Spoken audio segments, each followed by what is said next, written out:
Good evening. I call the October 9th, 2025 meeting of the Park Hill School Board of Education to order. Please join me in the Pledge of Allegiance.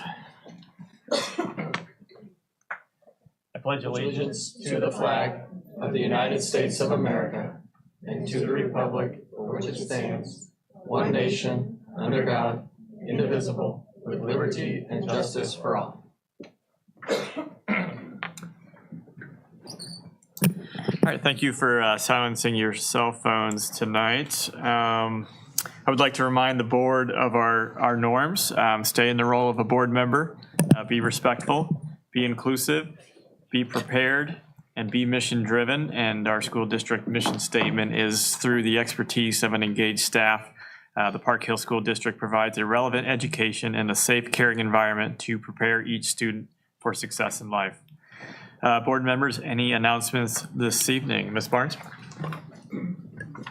Good evening. So I'm glad to see everyone. Exciting that we just did the ribbon cutting just a little while ago for the new Park Hill Gymnasium and Weight Room. It is wonderful. So shout out to everyone to get in there to see it. And thank you to the community for passing the bond so that we could do such a wonderful thing for our students and staff. Also, this past Tuesday, our very own Brandley Woodley was on the first Kansas City Women's Freedom Forum, and it was had amazing people there. It was over 300 women and men there just supporting women, local women in the Northland. So, Okay, great. Mrs. Wood? I'm just going to talk about that before. Also, it was hosted at Leeds, so that was amazing because, of course, that's a beautiful venue to have that. And there were actually some women who, because it was a focus of inspiring women and girls to possibly run for office one day. And there were some people who actually raised their hand about thinking about running. So that was amazing. And Ms. Barnes was there working with the people and doing petition sign up. And even some of our Park Hill staff were there. So it was just a great Park Hill showing. It showed the beauty of our community and a great event. One other thing was that on October 25th, there's a food drive from 10 to 2 o'clock. It's at the Price Chopper in Platte City. We know that there's a government shutdown and our food banks are losing funding. So if our community can come together and give what you can to the food banks, that would be amazing. That's it. Okay, thank you, Mrs. Woodley. Ms. Norris? No, thank you. Mr. Todd? None tonight, thank you. Ms. Boland? No, thank you. Mr. Monzes? None, thank you. Okay. Dr. Kimbrell, are there any additional comments or announcements? None tonight, thank you. Okay, then we'll move on to item 2, the adoption of the agenda. I'll need a motion and a second to adopt the October 9th, 2025 agenda as presented. so moved. Second. I have a motion from Ms. Barnes and a second by Mrs. Woodley to adopt the agenda as presented. Dr. Kimbrell, are there any modifications? None tonight, thank you. All right, board, do you have any modifications? Okay, seeing none, all those in favor say aye. Aye. Any opposed say nay. Any abstained? All right, motion carries 7-0. All right, item 3 on our agenda is recognitions and awards. And Mrs. White, I'll hand it over to you.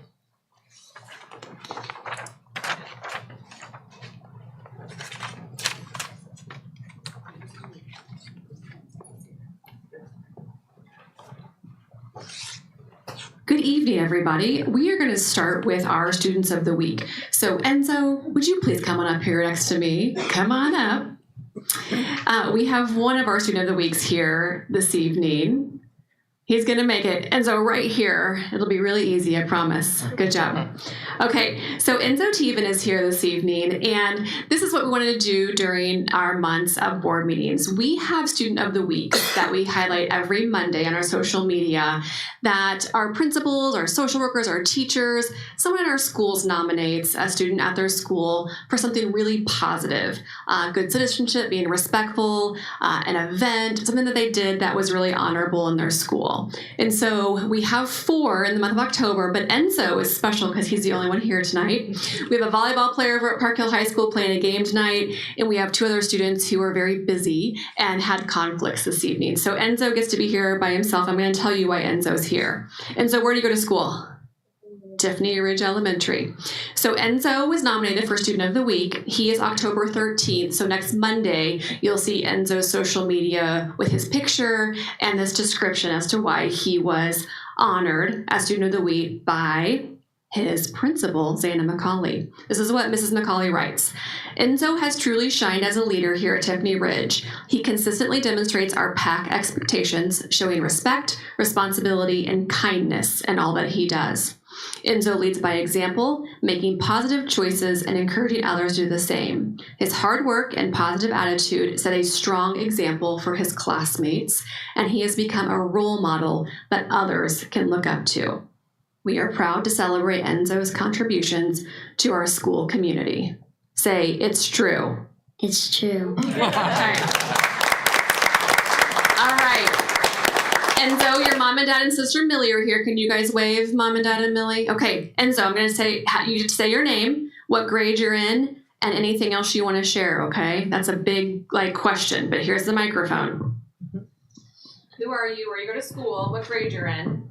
My name is Enzo. I go to Tiffany Ridge, and I'm in 5th grade. What do you love about Tiffany Ridge? I'm going to put you on the spot.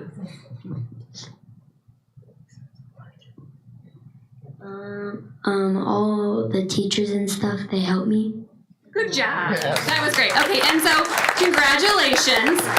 You're going to go shake all the board's hand and we're going to take a picture, okay? Congratulations on Student of the Week, Enzo. Congratulations, Mom and Dad and Millie.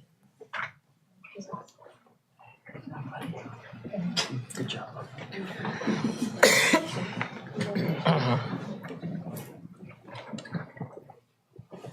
All right, and so Miss Tracy's going to take a picture, okay? Right out there with her. Good job. All right, did any of our other Students Week show up? I think they all had conflicts. Okay, next, if you're here from Chin Elementary as a student helper, come on up next to me, please. Good work. Right here, guys, just like Enzo did. Good work. And Miss Allen, thank you for coming with them. Okay, we're going to honor Chin Elementary students this evening. This is really special because these students plus 2 more who couldn't be here are from Chin Elementary. And I'm going to read a little bit about you guys before you introduce yourselves, okay? So these students at Chin Elementary were awarded a Certificate of Valor for acting quickly last month in order to help a fellow classmate. During lunch last month, a group of students noticed a fellow student who was in need of help. One of the students immediately went to find the school protection specialist, another student found the cafeteria attendant, and another stayed by their classmate's side. They reassured them that they were going to be okay and that help was coming. Really proud of you guys for being responsible, taking care of your classmates, and that's why you're here tonight. So, congratulations to Bella, Naomi, Maddie, Emerson, Ansia, Riker, and Adam. Congratulations, guys, for being good helpers. And Katie Allen is here as our teacher. So, guys, I'm going to have you introduce yourself, okay? Introduce yourself, what grade you're in, and why it's important to be a helper. My name is Emerson, and What grade are you in? 4th. Why is it important to be a helper?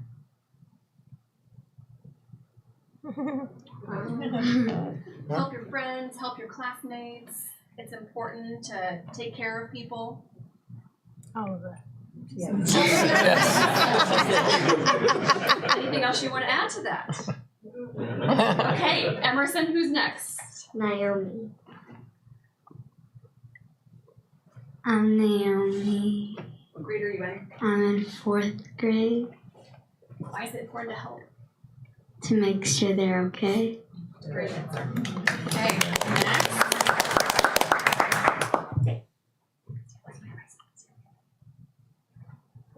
All right, Adam, come here. Your name and what grade you're in. My name is Adam, and I'm in 4th grade. Is it important to be a helper? Yeah. Okay, thank you, teacher. My name's Maddie, and I'm in 4th grade. And I think people that need help, you should give it to them.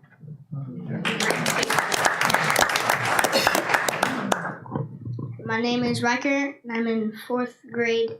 And I think it is important to be a helper because everybody needs help sometimes. Where are you coming from? The Chin Mathletics competition. Yes, and you placed? 2nd in my grade. Who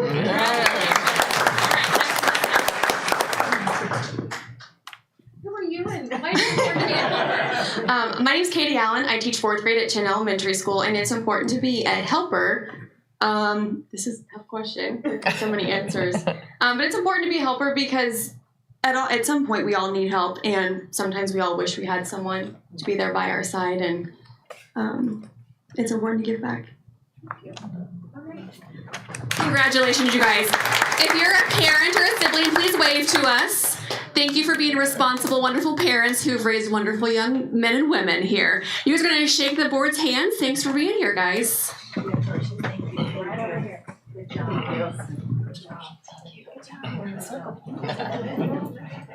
Thank you. Congratulations.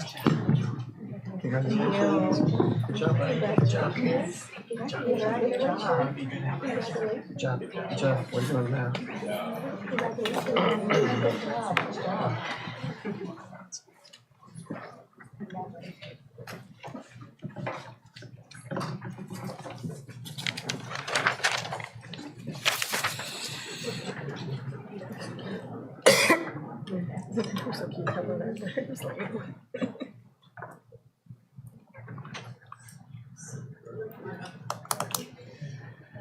All right, we'll now move on to agenda item 4, which is public comment. During this part of our agenda, we will receive public comments from patrons who pre-registered by the noon deadline today, and there were 0 patrons that pre-registered. Next, we'll move on to our consent agenda for this evening. Before I call for a motion and second to approve the consent agenda, are there any items that need highlighted, Dr. Kimbrell? I have no additional information than what you have in your packet, but I'm happy to answer any questions.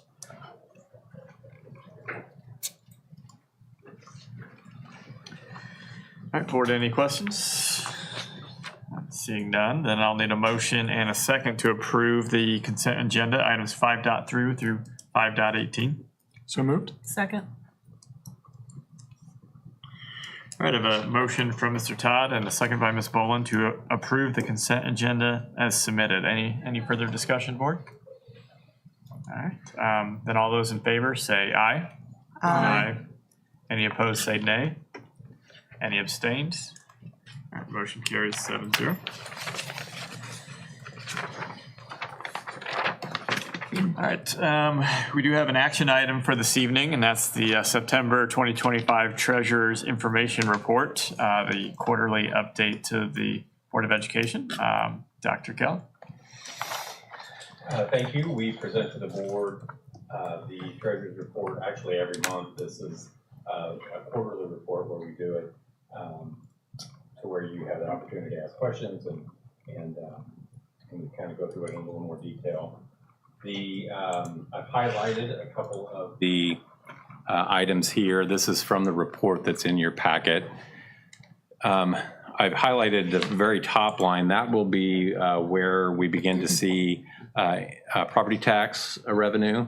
And so it's obviously the one that's going to be most influenced by actions of the county assessor, county clerk during this reassessment year. So it'll actually be November before we begin to see anything in there. But then really the most telling months will be December. And then of course, January will be the most critical for that. That's our single largest revenue item. And so we'll obviously want to keep an eye on that. The other values under the revenue and the sections of county and state are all fairly typical. Nothing really stands out. I did highlight down under non-current, which is on the second page. You see 2.56 million, and it says sale of bonds. And you may remember that we sold bonds in September, and so KeyBank purchased the bonds. But you might be a little nervous that you only see $2.5 million because we sold $128 million. This was their good faith deposit. So we've got a small portion of that in September. We received all of it this week, and so you'll see all that big sum, nearly $130 some million on next month's Treasurer's report. So be on the lookout for that. I often say that as I move into expenditures, that September is really the most telling month for us. This is our first teacher payroll of the contract year, and so you'll see this $11 million that I've highlighted and the $3 million in employee benefits. Those will pretty much stay consistent now for the next several months through May.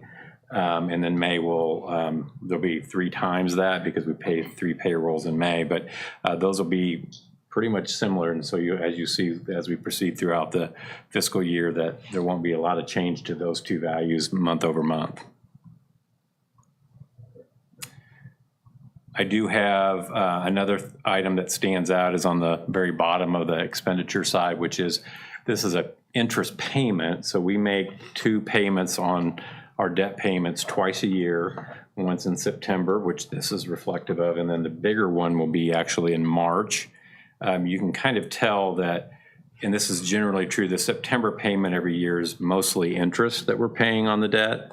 And then, of course, then March will be both interest and principal, by which we'll be able to bring our debt, total debt down when we make those principal payments. But those will occur in March. So there won't be any activity there again until March. You know, Dr. Kelly, I have a question about that. Mm-hmm. We make our principal payment in March. Yeah. If we paid it earlier, would we have to pay less in interest, or can we pay it earlier? If they're callable, we can, and we would save a lot in interest, but it has to be callable, and all of that has to be built in at the time you sell the bonds. And so that whole structure is a part of the deal that those who purchase the bonds kind of take on. So what we just sold won't be callable for years into the future, but certainly every opportunity that we have by which we can either lower the interest rate or pay something off early, we can take that as long as we have the funds to do so. But yes, that's exactly how it would work. Moving on to the fund balances, really these are all fairly typical. We had a CSIP update last week, and or was it earlier this week?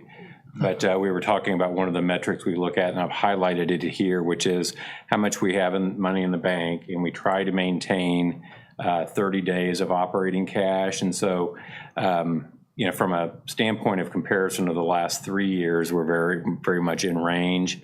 And so that's good, but of course that's going to drop over the next 3 months until we hit January, by which we then would see this big spike again when property taxes are brought in. So these numbers are all within line, and so that 62 days of operating cash, we just want to keep that above 30 as a kind of a general rule that Park Hill has established on what we want in operating cash. That's really all I have. You do see the investments on the last page, but that's pretty standard for us, but I'd be glad to answer any questions.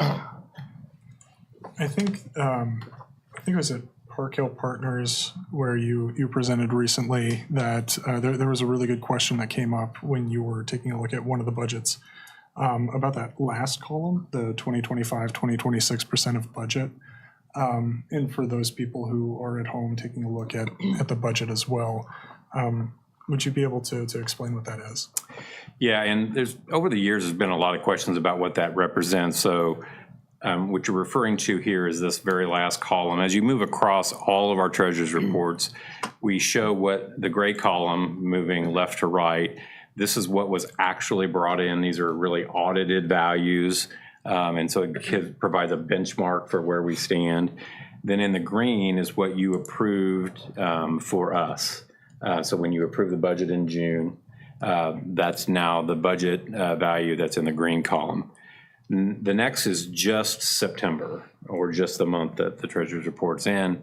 And then because we're on a July to June fiscal year, this would be year to date, which would represent July, August, and September in this case. And then finally, the column you're referring to is how much of the budget we have received to date. And so you'll see kind of sprinkled through here the 25% or something around 25. And what that would generally mean is because we're 1 quarter through the year, that's probably a payment that comes in kind of equal increments every month. And so you'll see that with some of our expenditures, you'll see that with some of our revenue, and that's just a sign that we're just right on track. You know, it's tracking well. A lot of our revenue and expenditures don't match that kind of pattern, so that's not quite as easy, but it's really showing kind of our progress to date towards hitting our budgets. Excellent, thank you. And in June, everything should be closing in on 100. Exactly. If we budgeted accurately. Yeah. So on our revenue, where you highlighted that it was 0 from the local sources, are things going to be on track? We're waiting to see. Yeah, we've been in constant communication with the county and with the new assessor, with the county clerk, with other county officials, and the conversations we have right now is that they are working toward a solution to be issuing the tax bills that would go out here in November and December that we typically see as residents, and the data reflecting the State Tax Commission's order that was placed in effect. I don't believe that they are quite resolved on everything yet, but they know their deadlines and what they are trying to accomplish, and they seem to be. They're working. They seem to be still trying to figure a few things out relative to whose responsibility certain things are. But the most important deadline right now for us is by law, they being the current situation is that the clerk has to turn the rolls over to the collector, and that happens at the end of this month on October 31st. And so until that point hits, we don't truly know where we're at relative to that data being imported then into bills that would go out to our residents. Thank you. I did just think of a question about the federal sources of income currently. Is with the current situation in Washington, is that going to have an impact on the funds that we are expecting from federal sources? You know, in June, it was a great mystery about that. I think we had, we had time there where we could get fairly close, and then it actually came to fruition. So all those will be fairly accurate. So I wouldn't say that anything stands out as grossly over or under budgeted. But we certainly, when we found out some of the allocations, we'll have to make adjustments. But that was done after the budget was approved. So if we see something that's going to result in less revenue or more in expenditures, we'll update you when we see that. Okay, thank you. But they're still cutting checks to the school districts? Well, we actually get it through the state. So are they? Yeah. So we've not heard that we won't get a payment again until for 3 weeks would be the typical round. So I guess we will not know that for certain. If that was your question, I'm sorry, I didn't track on that. I think that's what Mr. talking. Yeah. We won't know until after the 20th is when we would receive those state and federal payments. We have not heard that it would or wouldn't be received.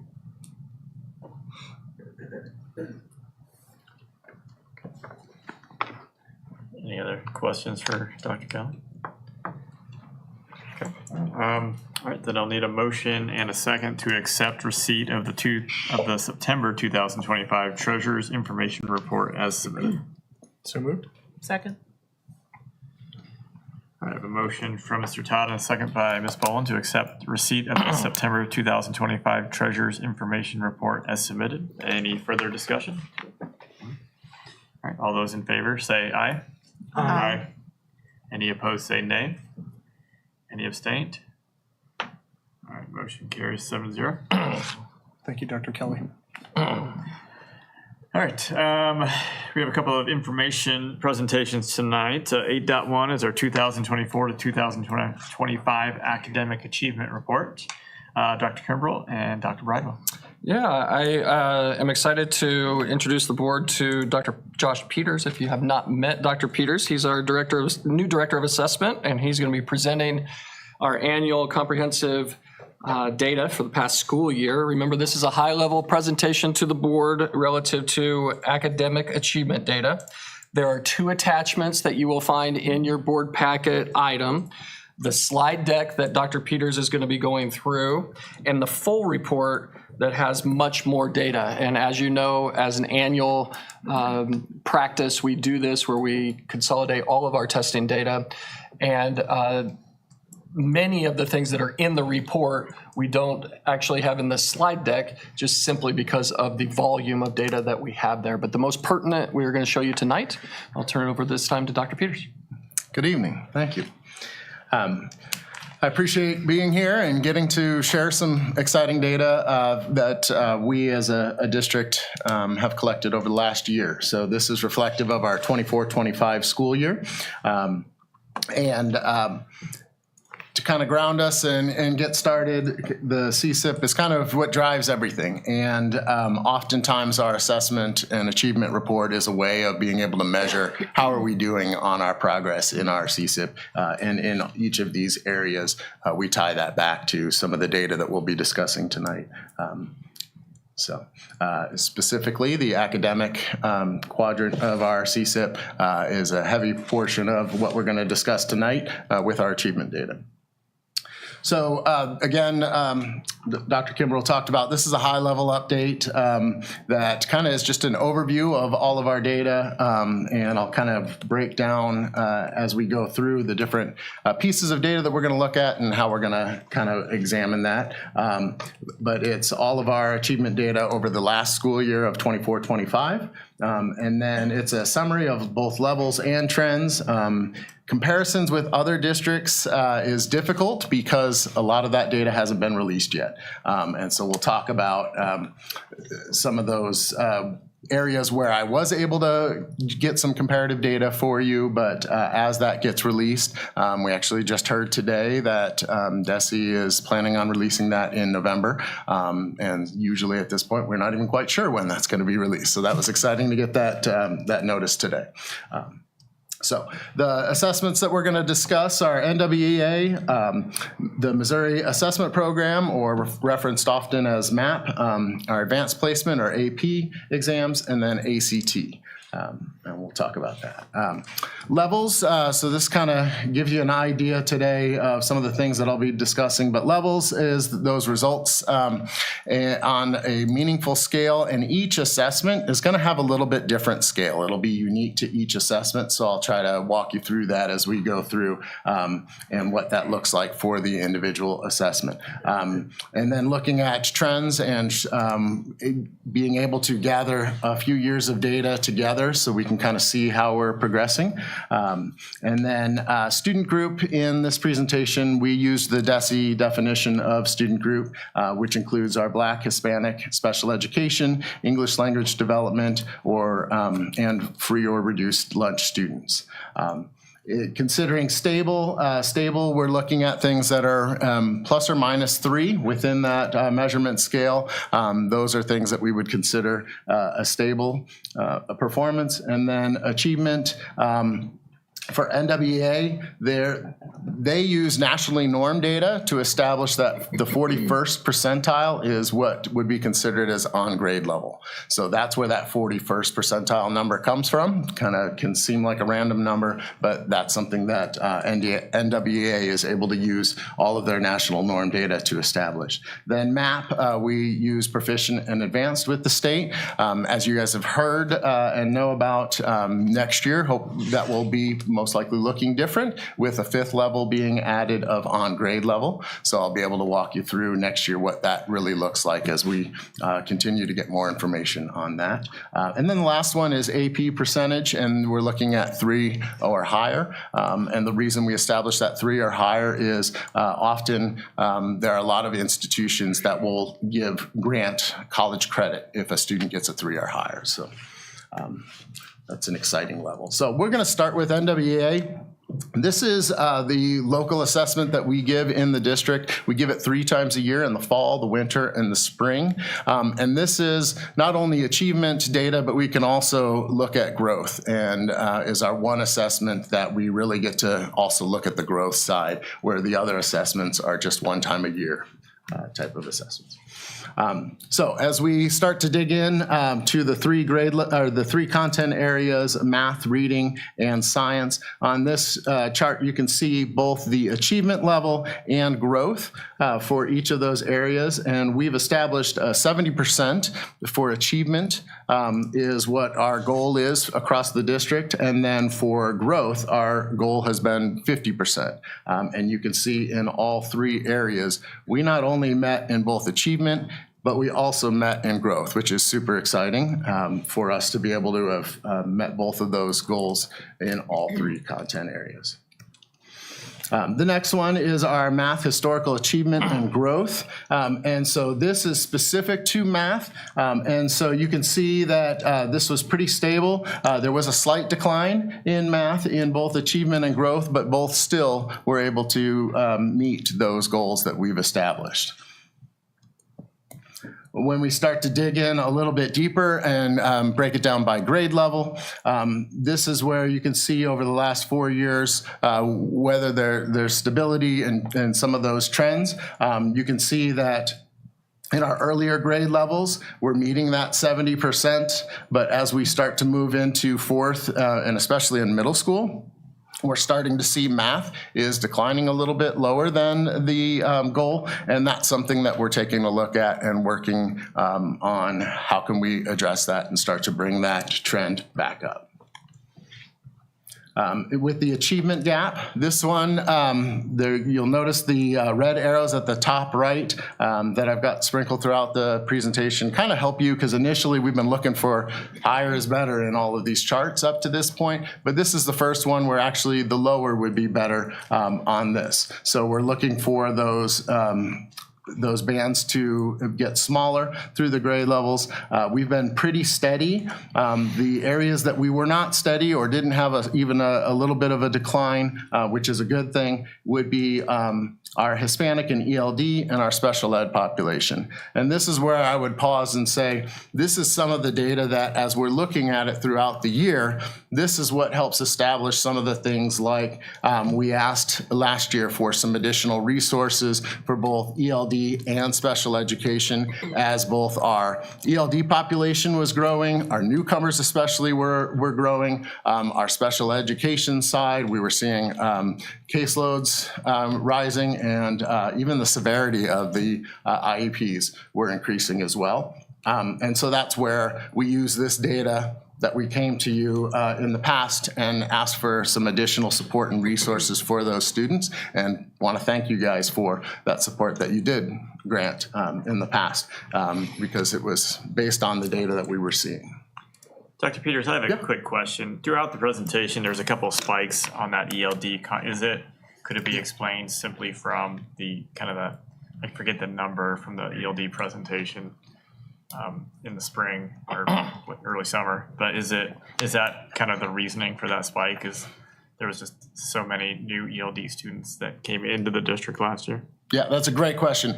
Very much so. It's a cause of that. But the other side that I appreciate the question, because I can talk about, is even when we ask for those additional resources or we recognize we need another teacher, that takes time. Yeah. Right? And so those students were sitting in classes with higher numbers until we could get resources set aside, plus then get staff hired and those kinds of things in place. And there's a little bit of time that occurs to do that. But that's exactly what would cause that, what caused that this last year. So. And there was the communication devices. So they were testing on the content and not English.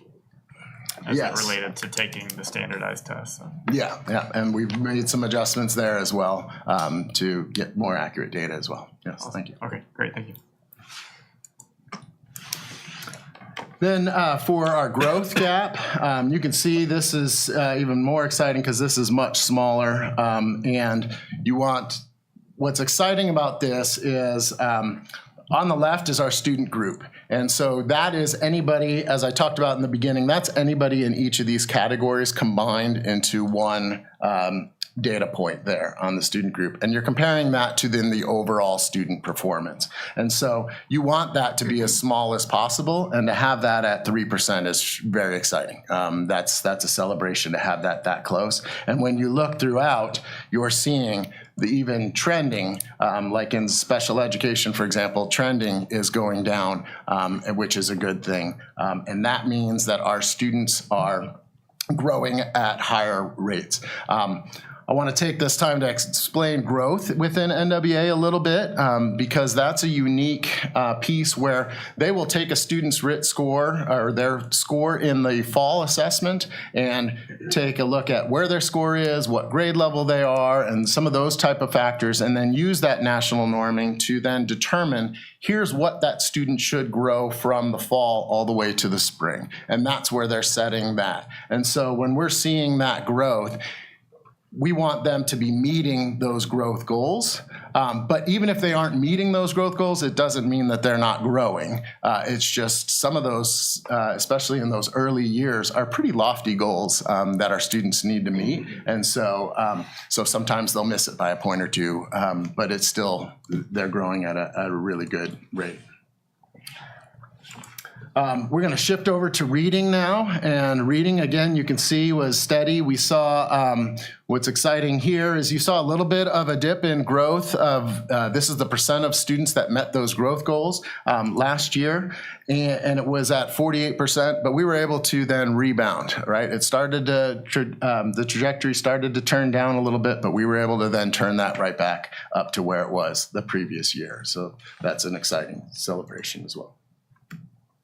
Again, breaking it down, you're going to start to see, I'm going to go through the same set of slides here.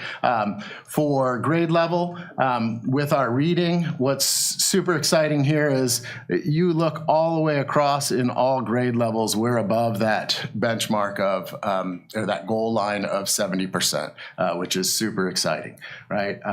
And so there's some great celebrations within the reading area here.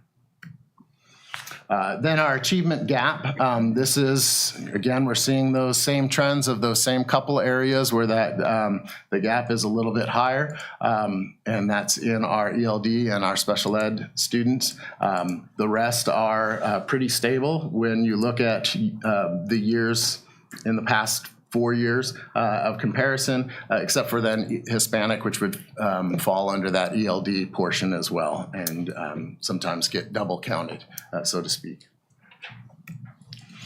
Then you look at your growth met gap, and again, really low numbers. A lot of celebration here. Special ed is a huge one that's been declining straight for 4 years, and our free and reduced students as well with that straight decline. And the rest are staying pretty steady. We're not seeing any extreme spikes, and there was no points last year in any group that was our highest over the years that we've been collecting this data. Dr. Peters, before you go over. Yeah. So you said with the Hispanic student group and then the ELD, there could possibly be some overlap. Mm-hmm. And so is that happening in any other groups? I mean, does that skew our numbers at all as far as what we're looking at? Yeah, so you potentially will have, depending on where the students are coming from, they could identify as Black and could be an ELD student. You definitely see that crossover in special ed. You see that crossover in the free and reduced. So there's lots of categories that you could see students potentially being in more than one of those sub-student groups. Great question. That's why DESE established a student group where they're all counted together at one time. And they'd only be counted once in the student group. Just all together, okay. Thank you. Yep. All right, and then we're going to move into science. And science, again, really steady. We saw another slight decline in growth the 2 years ago, and we were able to recover again this last year. So. And then science is a little bit unique because we test less students in science. So we only give the exams for 5th through 8th grade. So it's a smaller set of students that we're testing because we're not testing all K through 8. But what's exciting here, you can see, is that we still are meeting that 70% goal in all 4 grade levels, as well as staying steady from the previous year of where we were at, with even a little bit of an increase in 7th grade as well. And then when you look at the gap, again, we're seeing similar area as we've seen in previous data. Our ELD and our special ed went up a little bit. What's exciting on this one, when you do look at that student group overall, to see that 2% decline, which is pretty hard to do. And Dr. Peters, if I may comment on science here, for ELD, that one's a pretty large gap. And what we know about science assessments is the 5th grade assessment is a K through 5 assessment, so it's cumulative. So if you were not here in grades K1, 2, and just arrived and only had 2 years of science education in Missouri, then you don't have the K through 5 perspective when you're taking that assessment. The other thing to remember is that has a lot of content vocabulary, specific content vocabulary for science, and that can impact the assessment scores as well. So just giving some context there on what we'll be keeping our eye on and what we'll work on moving forward. And then looking at our growth gap for science, again, wanting that number to be lower, we see, again, some gains in special ed and bringing that number down. We see the increase in ELD. And on this one, there's an increase with our Black students this last year. So that's something we're taking a look at and trying to determine what maybe has caused that little bit of a jump there. All right, we're going to head over to MAP. So this is the state assessment that we give to all of our students that are in 3rd through 8th grade, as well as then our EOC exams, which we give in, the state requires 3, we give 4. We give both Algebra 1 and some of our students take Algebra 2 to help with some of the DESE requirements based on when they took algebra in school. So with this, this is all pretty steady data in all 4 areas. You don't see much change from our previous year. We did see a slight increase in science, which is good because that had declined the previous year a little bit. But overall, it's been pretty steady the last few years. When you look at our by subject area, our district compared to the state. So this is when I'll point out, remember I talked about there's not a lot of comparison data that we're able to pull, so I can't compare specific districts around and things like that, but the state did release some of the statewide data in these subject areas, so I wanted to pull that in where I could. And you can see this is a huge area of celebration on our MAT tests and EOC tests because we are outperforming the state in all 4 grade levels. Or all 4 content areas, excuse me, and very significantly in social studies. When we start to look at math specifically, this is again another exciting slide because we are outperforming the state in all of the areas. The only area that it looks like we are not would be 8th grade, and I want to explain that. So in Park Hill, we give our students an awesome opportunity where some of our students get to take algebra in 8th grade. There's other districts that do offer that, and the difference here is we give those students then the opportunity to take the Algebra 1 EOC. Other districts that around the state, there are some that still have those students take that 8th grade math test. It kind of makes them look good to have those students in there, right? But we want to give our students the assessment corresponding with the course that they took. And there are districts throughout the state that don't even allow students to take algebra in the 8th grade. So that's the difference in 8th grade. So that's where I want to point out when you move to the next one of Algebra 1, how extreme we are beating the state average in our Algebra 1 scores, which is very exciting. When you move into ELA, this one is another area of celebration and how we are outperforming the state in all grade levels as well as subject areas, especially that the gap that you see from the state from us in ELA 2 is very exciting. When we move into science, again, this is one that's only given in 5th grade and 8th grade, and then the EOC that's given is biology. And you can see we're outperforming the state in both 5th and 8th grade, but then biology drastically outperforming the state at that level.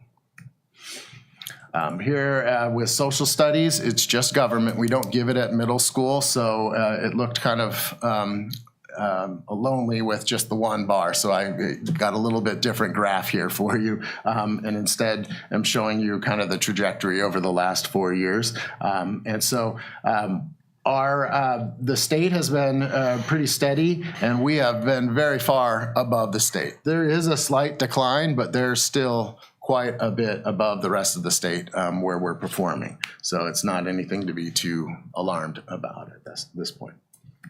It'll be interesting to see when the grade level gets added to see, do we widen the gap from the state? Is it steady or is it shrinking the gap? It'll be interesting to see. Yeah, and where the distribution is in there and where that grade level will land. That's a great point. And what the initial work that we've looked at with the basic band, I think that we will do very well when we're able to count all the students that are on grade level. It'll ultimately depend on where DESE sets what on grade level is and things like that, so I can't quite for sure know. But looking at historical data and where we would anticipate it to be, I think it'll be very good for us moving forward. So it'll be exciting. And then looking at our achievement gap in our map, this is for all 4 areas, and you can kind of see where we have been across for the last 4 years. It's been pretty steady. Science, we saw a little bit of an increase for our student group gap, and that's something that we're taking a look at. But social studies, that gap dropped a lot, and so that's an exciting celebration as we move forward. Then we're going to move over to AP, and this is a super exciting area to get to present on. There's a lot of great things going on. So we're going to go right into this, and I'm going to explain the chart over on the right-hand side and have you really kind of focus on that. This one's hard. I don't have a red arrow because it's a little difficult because you want it to be lower on the left-hand side, but you want it to be higher on the right-hand side. And so this is when our students take the test, they're an AP exam, they're gonna get a score of a 1, 2, 3, 4, or 5. And again, if you remember back, I talked about we really are wanting our students to get that 3 or better. And so those are the 3 numbers that we really want to pay attention, those 3, 4s, and 5s, and seeing those numbers going up is really exciting for our students. That literally equates to college credit for students, so very exciting. One of the arguments people often make when they see this is, oh, well, that district's probably testing less students, things like that. And that's why I've got over on the left-hand side, you can actually see it was the opposite. We tested a bunch more students this last year than we had the year before. And it's only gone up the last 4 years. We've ratcheted up the number of students that are taking those AP exams. And while we've ratcheted that up, you can see our percent 3 or better has only gone up over those same 4 years. So super exciting. That's very, very impressive. Yeah. The students and staff have been working hard, and it shows in this data. Next, we're going to talk briefly about the AP achievement gap. And so what I did here was I wanted to kind of show you the number of exams that students are taking on the left-hand side. So you can kind of get an idea of how many students we're talking about and number of exams that we're talking about. And then on the right is that percentage of students that are taking those exams by ethnicity. So you can see we want that to be obviously as tight as possible. And so you can see some of those student groups are increasing, and then our white students obviously are going down. The thing I want to also point out here is when you look all the way to the right, you see a column or category called no response. This is one of the more challenging parts about AP because students self-report where they're at. And so when you look at the data, we may have students enrolled in AP classes that are classified in different demographic areas. They may report something different. And so sometimes it's hard to be able to get those direct correlations because it's self-reported and it's not something that we provide to AP for the enrollment piece. Dr. Peters, I have some questions about this slide. So I looked at this slide, but then I also looked at the big report. And so when I was looking, for instance, at the Black students on the AP, like they're at 46% that are passing, like to get the college credit for this class. So my question is, I mean, what are we needing to do to help these students do better compared to the white students are at 78% passing with the 3 or higher, and the Black students are at 46%. Like they're the lowest category there out of all the student groups. So then my question is, what is not happening with that student group in AP classes to help them get threes or higher in their AP classes? Ms. March, could you tell me what page you're referring to in the report? Page 47.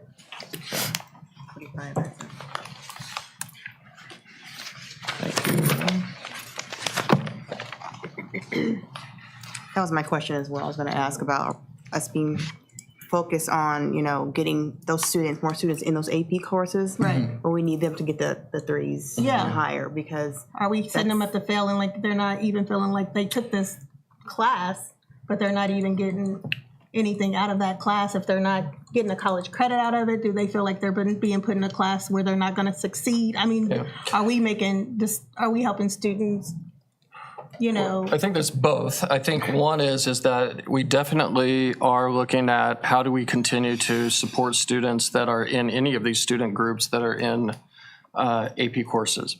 The other thing that the research is clear on is that students that take AP courses, regardless if they get a 1 or 2, that rigor is better for them in the long run.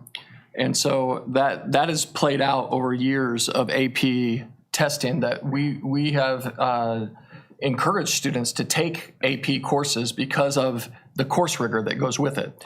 So the test, and this is coming from both an educator and a dad, one that has had high school kids take AP classes and sometimes get 3s and sometimes or higher and sometimes not.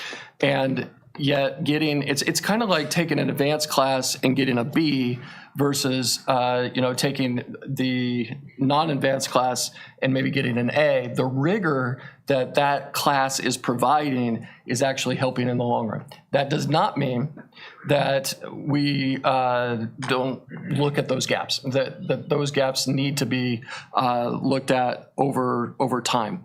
We do have increased number of students of color that are taking AP courses, and that's something that is promising.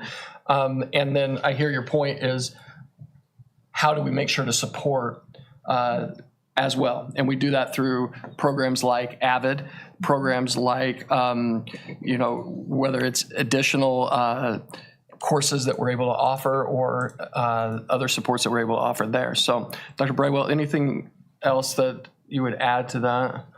Yeah, I would say it's definitely a comprehensive approach that we need to be making sure. How are we utilizing AVID, both the strategies and the course to support students? How are we using our CRE instructional strategies to make sure we're supporting our students? And then how do we effectively use tutorial time as an intervention for our students that might need to touch base with their teachers, that might need to review a concept. As you know, the tutorial component of AVID can be very powerful, so how can we ensure that we're doing those things for our students, particularly students that may have more barriers to learning? Dr. Have you seen any more information? We had this discussion last year about this time about AP courses.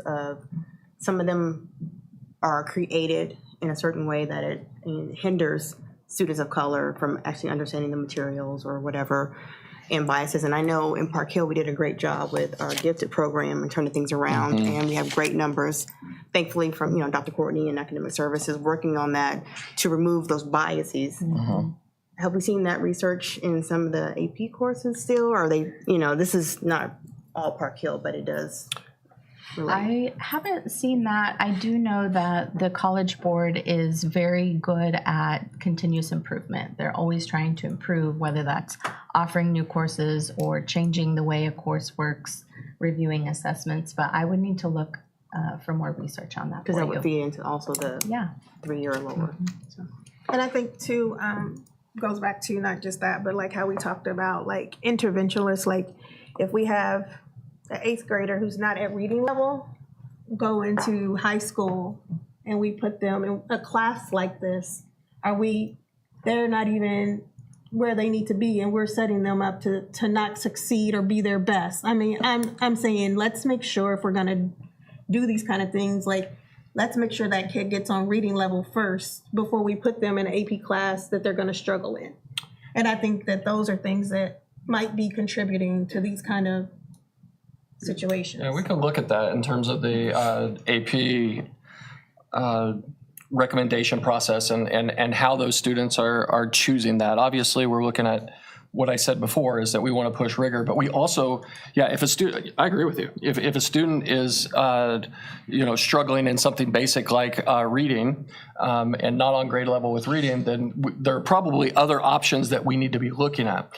I don't know if that's the case here. That's me speaking without the data in front of me relative to, those students and how potentially they scored on other things. My guess is that they have been pretty successful coming through, but I don't know that right away.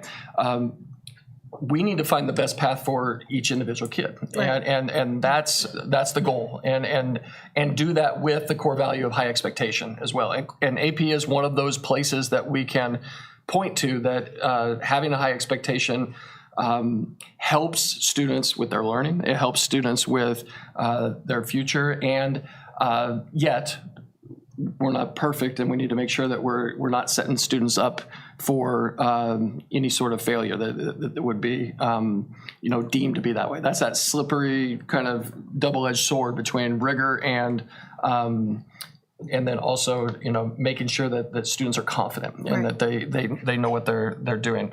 I was. Go ahead. Is there a way to get data to be the bridge between those two things? Right. Because I don't think that even if you get a 1, I would agree with your point about rigor, but I'm curious how the student feels that they did. If they come out with the SIP and the it could be a very good sense of accomplishment. That's a great research getting a 2 study on there. Right there, yeah. Or if they score a 2 but still get a B or an A in the class, do they still feel that? Or I don't know without more data which one of those is more relevant. That's an interesting question, and I think I don't know that direct answer to that data of crossing those two pieces that you're talking about. Yeah, I can say that College Board has come out with research studies showing that just by a student taking an AP class, they are more successful in college, and they've tracked that length of time of students that have taken AP courses to then their performance in college. Regardless of their score on the test. Yeah. Just being in the class, right? And so one of the things that we do at Park Hill is we do not require all of our students to take that AP exam. You can take a class, and it's one of our attempts to try to remove the gatekeeping and try to block students from feeling confident to take those AP classes. So students can take the class, get that experience experience, that exposure to that rigor without then necessarily having to take the test. And so that's one of the things that we do to help promote more students getting exposed to that higher level of rigor. Also, another thing that we look at and talk about is those days of old where there's an AP student or you're not an AP student kind of thing. That thinking is gone away. And it's more about finding the right course for you and where are you going to be successful. So where are your strengths? If your strengths are in math, then let's look at the math AP courses. If your strengths are in social studies and that's where your passion is, we'll look at one of those classes and really trying to help if it's art and kind of really breaking it down and helping support students in those ways. But there are also the dual credit classes. So to me, the AP is great and wonderful, but also we have where you can take like the biology class and dual credit and get your 5-6 credit hours of biology, which is still a college class course that you're getting those credits in. So, no, like maybe like, I guess my thought process when we're like, this is a more rigor class, that's a rigor class too, because that's a college credit class. Absolutely. So, and if they get the credit hours out of it and it's transferring to a school for them to advance themselves, it's the same. I just, AP is great and I don't have a problem with that. I'm just saying, I just want to make sure we don't make students feel like if you decide to do one thing or the other, this is making you more of a rigor student when a dual credit class does exactly the same deal. Absolutely.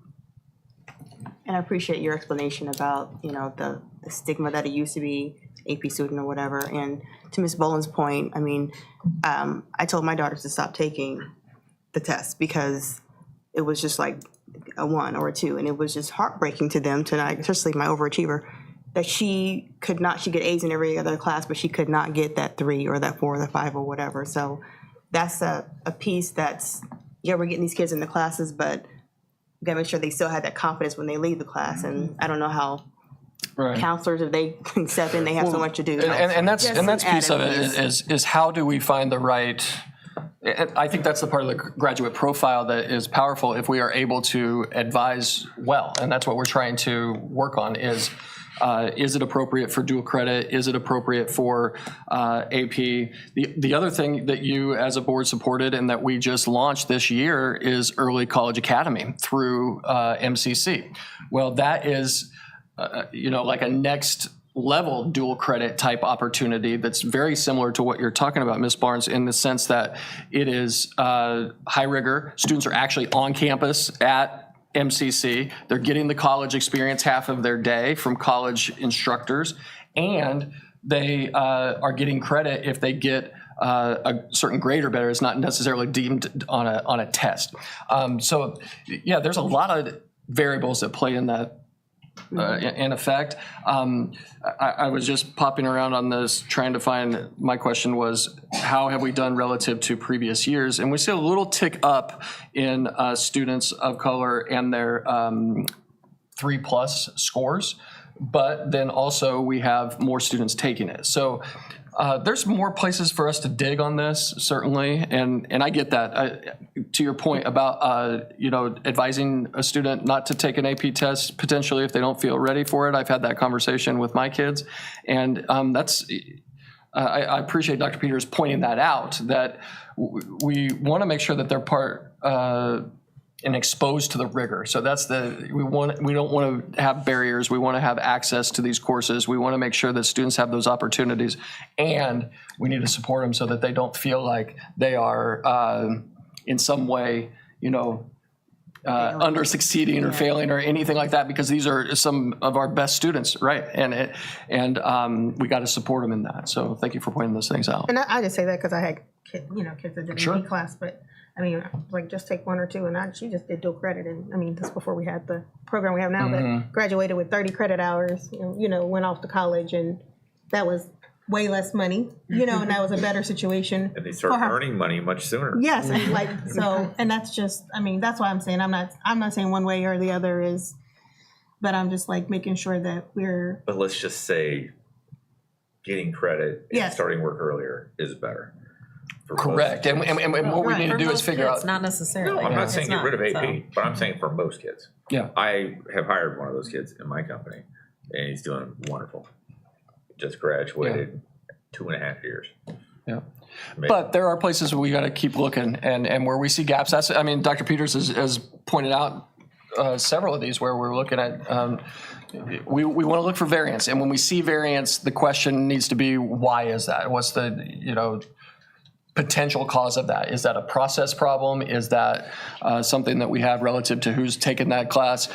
All of those things are things that, from a continuous improvement standpoint, we are working on constantly. And I have a specific question.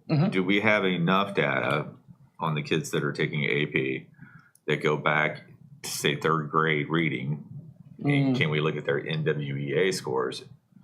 Is there something early on? Because, the gap on NWEA is 16% for reading for Black kids.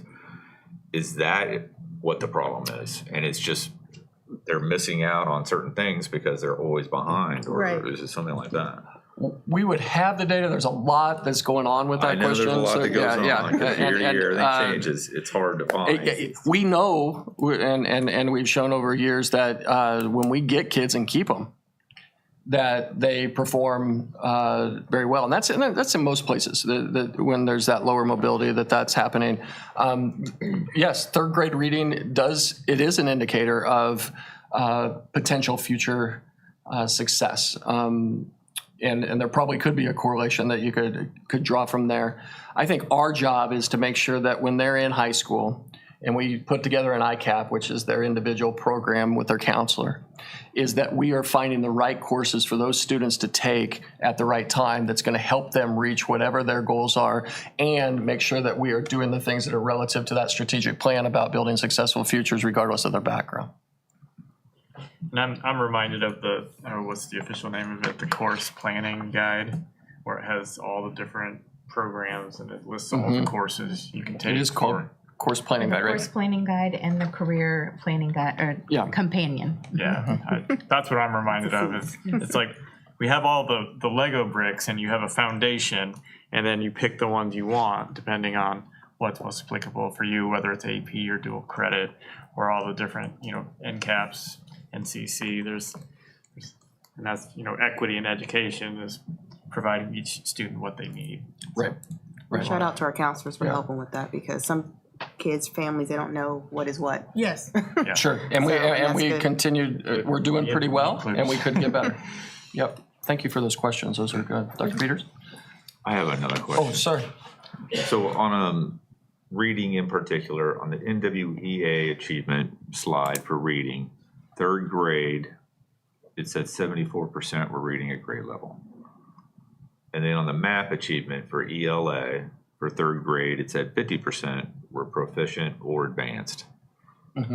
So It's like apples and oranges. So this is that. What are the apples and what are the oranges? Okay, so this is the point that Dr. Peters was making about the fact that we have students that score in basic, and this is why the state is going to 5 levels, because there are students that are scoring in basic, so they're not on this scale proficient or advanced, but they are on grade level.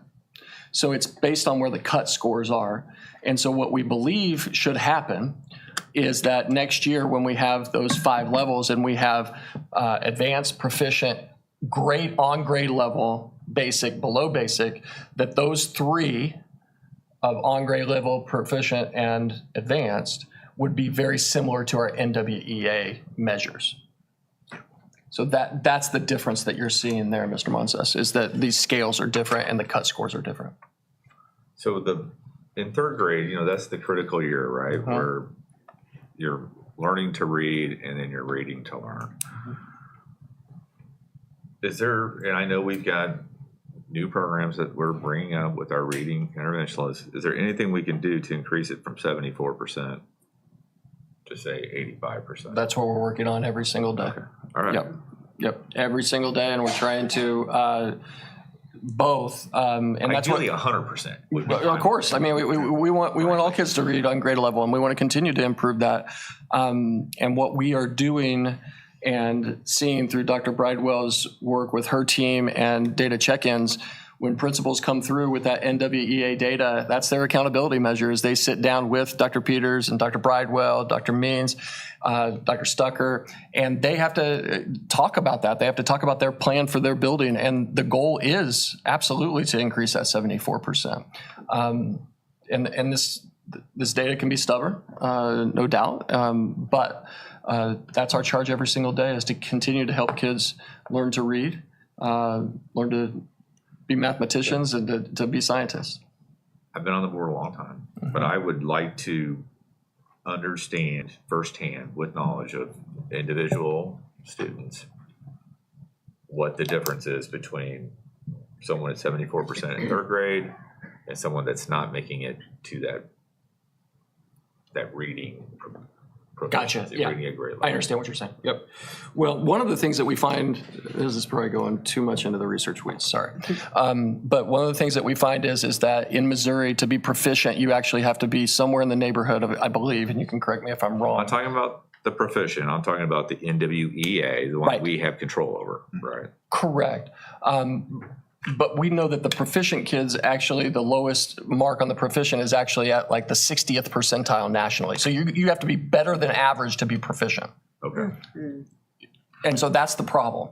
And so what we look at is 41st percentile, so that's average or better. That's that grade level that we're trying to get to. But we can certainly look at that to see what, those. I've looked at that data for a long, long time. I want to see the children is what I want to see. And understand more of what they're struggling with. Just the individual folks. And what you've done as a board by providing reading interventionists, by providing training on things like letters training and other things that we know we are going to train teachers better how to instruct how to read, that's how you're supporting as a board to help those things happen. That's the strategic part of that. I appreciate the question. That's It's just my engineering brain. I need to see the successes, the failures, understand how the mechanism works. Yeah, of course. Thank you. You bet. Dr. Peters? Okay, so with AP, when we start to break down the individual tests and kind of see where we are at, we're in the math sector, pretty steady there with both Calc BC and statistics. When you look at, when you look at the Missouri average as well as then the global average from AP, we are able to pull that. Calc BC, we're outperforming both categories, and statistics, we're right between. Missouri is just a little bit higher than us, but we're definitely outperforming the global average score. When you move into English language and English lit, the English language is one that we've been a little bit lower in historically, so that's super exciting to see that jump there in our English language scores. And then the English lit rebounding from the dip that we saw the previous year. Here, when you compare it to Missouri and globally, you can see why I was saying English language is an area that's been an opportunity for us. It is right there with globally, but a little bit below Missouri. So it's exciting that we're trajecting upward. And then English lit, we outperform, greatly outperform both Missouri and globally. When we look at sciences and the exams that we offer in science, here is, it's just a super exciting slide because when you look at 24-25 compared to the previous year, we have gone up in every area except for biology, which we're pretty steady with where we were in the previous year. So some huge jumps that, especially in environmental science and physics, one which was exciting because we saw a drop the previous year. And so we were able to rebound and bring that right back as we took a look at that. So that's a super exciting results.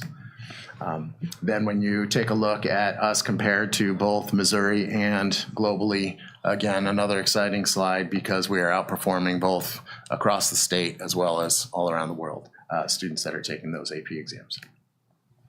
When you start to move over to our social studies exams, we're pretty steady in all of those. The one that you see a significant drop would be our world history modern, but I need to point out there the N number, or the number of students that took that exam, is so small. We only had 17 students 2 years ago, 18 students this last year, so it's such a small number that even just a couple students performing differently will drastically make that number jump up and down for that course. The two that I really want to point out are U.S. government and U.S. history. 2 years ago, we saw a big jump in both of those classes. And so it's really exciting to see that the second year, it wasn't an anomaly that it was a 1 year jump that we saw, but second year in a row that we kept those levels pretty steady with that. So those jumps, can you attribute, there were some other jumps on previous slides, physics or something. Is that attributed to the program, individual teachers? Test change? No, it's not, not the test changing. It's some different things that we have done. In U.S. government and U.S. history, that was something that we had looked at, the test changing a little bit in those. And that was part of it. And so that's why we wanted to see, how does this then rank? And that's why I'm gonna jump to this next slide, because this is what tells the rest of that story. So when you look at that U.S. government, it wasn't a test change piece, because we're drastically outperforming the rest of the state and globally. U.S. history, with that jump, that was more of a test change type of a piece. So when I said no, I'm sorry, that was misleading. One of them, it was not so much. The other one, it was. But there are also things that we're continuing, our teachers are continuing to look at, the resources that College Board provides and things that they can continue to do to help improve our students' experience in those classes as well. So this U.S. government that stands out so high, how many of our students took it? I mean, that's a large number, right, for U.S. government? Yeah, I can get that. Well, I mean, it's not a small sample. No, that isn't a small, that's not like the modern. 81 is the number of students that took it. So it's how are we doing so much better than everyone else? There are other districts who have called me on the phone to ask me that, and they want me to come and present. I think I would say it's our teachers and fidelity to our curriculum, and making sure that Did we do something different on this curriculum? Or is it just we have a genius that helped do the curriculum? I mean, what is it attributed to? AP has curriculum, so Right. that we would be following. They have training and their curriculum that you would be following. So I think really, again, this is a tribute to our teachers, really digging into that, making sure students are learning, doing those formative assessments along the way, and just an example of what can happen when you have everything aligned. Is U.S. government, how many teachers do we have? Is it at both high schools, or is it 3 high schools, or what is it? We have it at all 3. Okay. I would Did need all to get the 3 number for you. score high on this, or was one just more outstanding? This is a pretty consistent number for us in Park Hill.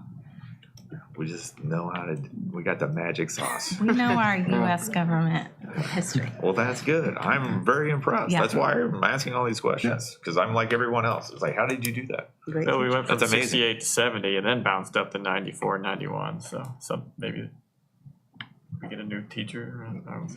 But it's in It's all 3 possible. high schools. I mean, those are things that those I are really things that are look at. possible. Is that you could have change in who's teaching the course. But how much do you dig into that? Because, I mean, if what you're saying is true, wouldn't you have those teachers training other teachers in, say, world history modern? Or do you have that? Are we Yes. actively doing those things? Or So we have regular collaborations and where they're looking at their content areas, developing those formative assessments, talking about how they're collaboratively planning so that what are you doing that's working well for you that I could be doing. We do that in all of our content areas. And some teams are more dynamic than others and their ability to do that. Sometimes we have teachers that have been teaching, they have a lot more experience. So they're able to onboard people. But yes, we would definitely want to take advantage of our teacher leaders, our teachers doing well. They're often our curriculum writers. They're often leading department meetings and those things.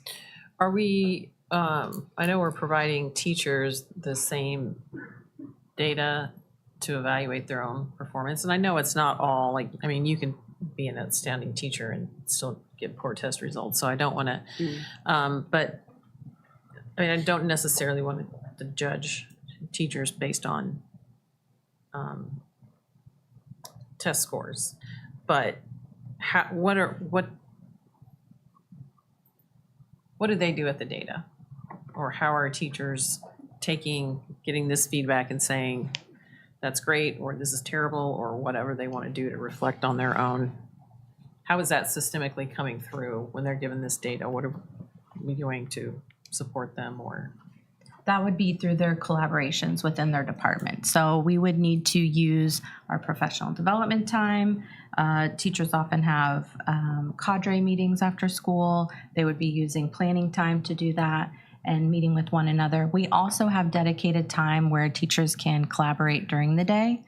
We do try to balance that because that requires a substitute in the classroom. So we don't want to pull them too much from the classroom where students are getting instruction from their teacher, but that's another opportunity that we provide.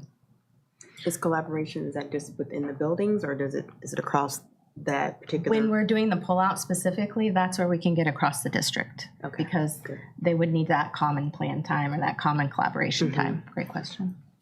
And keep in mind, this is high level where our teachers have access to specific strands of data within these assessments that they're taking a look at. Depending on the assessment, there's different standards or strands or different things that they take a look at within those scores. There's tighter data points that they're collaborating on and taking a look. Okay, we did much better in this versus this. And having some good conversation about what we need to change over here. Could it be that students are more motivated, the class is more engaging, fun? Do we ask the students what they think of this class compared to other classes? I mean, ask the teachers what they think happened from this year to the last year. I'm just very curious.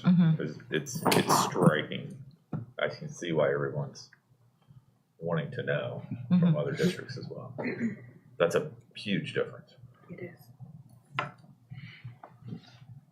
It's wonderful. It's absolutely wonderful. And all those questions that you asked are data that we do collect, that where students are talking about. Well, then tell me the answer. Off the top of my head. But we have it, yeah. So those are things we look at.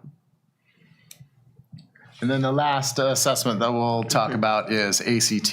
And this is unique because we get ACT data in a couple different ways. And what we have here tonight is real high level, some basic. I wanted to just give you an idea of where the data is coming in at, but we haven't gotten our official report back from ACT or the state on this. So this is some of that preliminary data that I was able to pull and put together. And so with this, there's a couple things here that I want to kind of point out.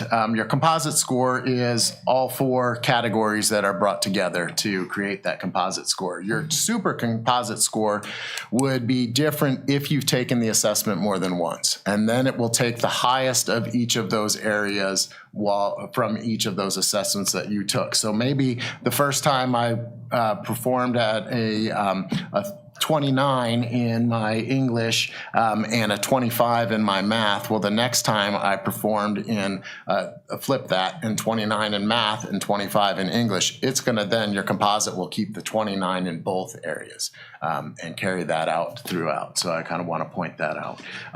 And so this is some of that initial data of where our students are at compared to then the national average, and that's what that little line and the number that's down on the bottom right.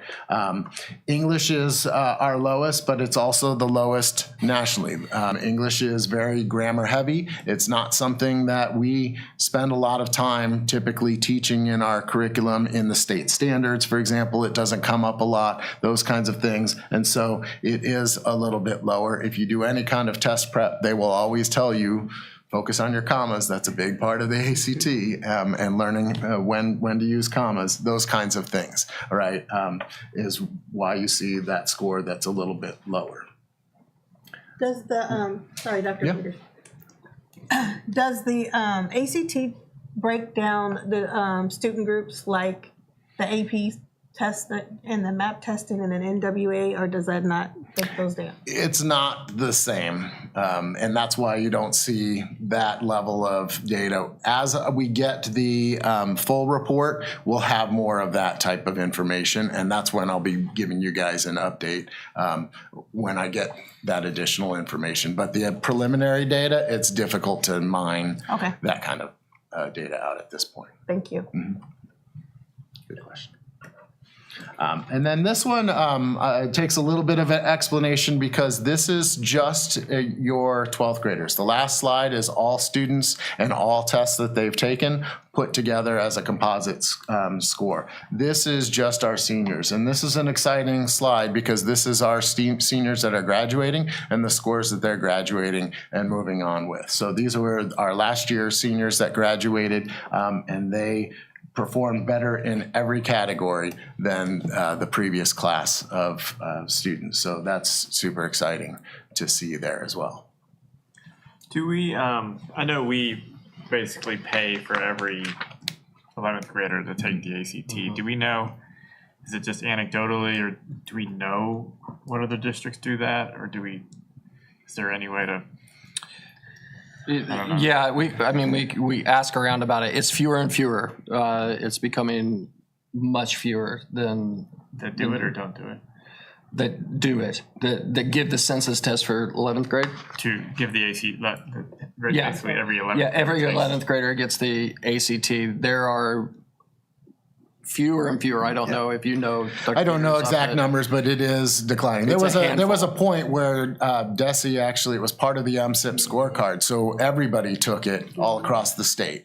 That has gone away years ago, and the further that point moves away from us, the less and less districts are taking and paying for that. And some of it is budgets in education are getting, as you guys know, harder and harder. So people are looking, where do we cut and that kind of thing. The other piece that I've been watching closely is ACT is changing the way they're scoring their tests, starting this fall moving forward. And so science is no longer a fourth factor in your composite score. It's now just 3, your math, reading, and then the science piece used to be a fourth, and it's now optional test that less and less people are even choosing to take science altogether. It's one of those things that they now actually give it at the end of the test, and people walk out and leave if they're not staying for science, and it's a small group that stays. So that's a significant shift. It's not and- So there's gonna be a big. yeah, your kids who are performing really well in science, they needed that score. It really helped them and opened up more scholarships and colleges and things like that. So that's something that they are saying, ACT is saying that they're not, in their studies, they didn't see a change in overall scores for students. I'm watching that closely because I want to see, is that really the case? And some of those things that are evolving with ACT. I'm a big proponent of giving every 11th grader the opportunity to take the ACT, even if it. Go ahead. Even if it, I know overall that could, I guess, it could lower the average score, but I think it's still important to give every student the opportunity to take it. I'm curious about that. Do we still find value in that with the different, like the graduate profile and the different ways that kids are getting their future-ready assets? Is that really an asset or a value? I'm not concerned about the test score or what it's doing, but I am curious if it's still valuable. Or if a college is. Or if we're wasting, not wasting kids' time, but if Right. it feels like there's many other avenues for them to pursue a future rather than spending time on the ACT if it's not benefiting them in their endeavor. And the test changing. Yeah, Yeah. there are. I would say that the thing that you're balancing is that students that may have not considered taking the ACT and or this wasn't an opportunity for them, all of a sudden having a score that then affords them the ability to go to a school and or get scholarship funds and other things that they might not otherwise have gotten. And that's the value that we see. Okay. But I'm going to raise you that with all of the individualized course building and the different strands and everything, shouldn't we be identifying that much earlier than their junior year?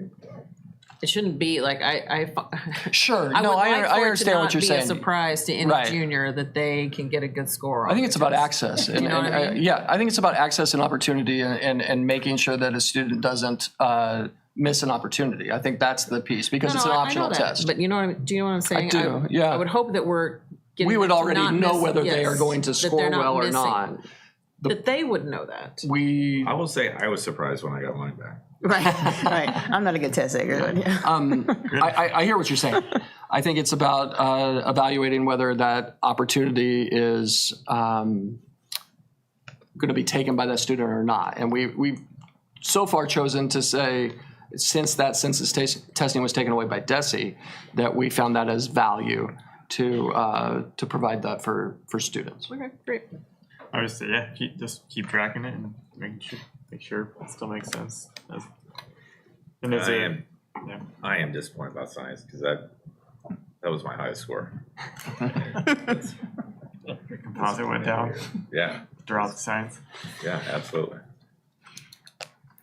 But I mean, it's going to be changing, so we just need to make sure we're doing best practices as time goes by. Okay. I will keep watching on it. Like I said, it's something I'm really keeping a close eye on. So. You can do key findings. Oh, yeah, sorry, I misread the slide where we were at, sorry. So just an overarching summary, some of those key findings. So elementary, we were meeting or exceeding district goals with stable trends. Middle, exceeding goal on NWEA, but below the goal on MAP with some stable trends. High school is meeting or exceeding goals on MAP and ACT, but declining trends that we're keeping an eye on with an increase in AP. Overall, stable in NWEA, general increase in MAP, and gap increased in NWEA and MAP a little bit that we're also looking at. In math, elementary was exceeding district goal on NWEA for grades K through 3, exceeding the state in MAP as well. Middle school, a slight decline in NWEA that I talked about, exceeded the state in 6th and 7th grade in MAP. And then high school, meeting or exceeding goals on MAP, ACT, and AP, but declining trends in AP and ACT that we're watching. And then overall, slight decline in NWEA. Growth gap has improved in NWEA with a slight increase in MAP gap. For science, elementary meets district goal for NWEA and stable trends, while MAP exceeded the state. Middle school meets district goal for NWEA and stable, while MAP exceeded the state again. And then high school exceeds district goal on MAP, meets or increases in AP as well. And then overall met NWEA growth in both achievement and growth, while the NWEA growth and achievement gap increased in ELD that we talked about. Social studies, elementary we don't assess in middle school, but high school meets or exceeds district goals with stable or increasing trends in both MAP and AP, with a decline in that AP World Modern, AP World History Modern that I talked about, that small sample size. Okay, so I will talk to you about some action steps we've been taking. These are some content-specific things, and these are in addition to what we have been working on with our CSIP. So our AVID, we will continue to do that. You know that one thing we believe in is we're not doing a one-and-done type of professional development. So we will keep training and keep onboarding new staff. Again, with MTSS, which is both for academics and behavior, keeping those interventions, building those systems, and CRE. How are we evaluating that on a regular basis? How are we embedding that work into everything that we do?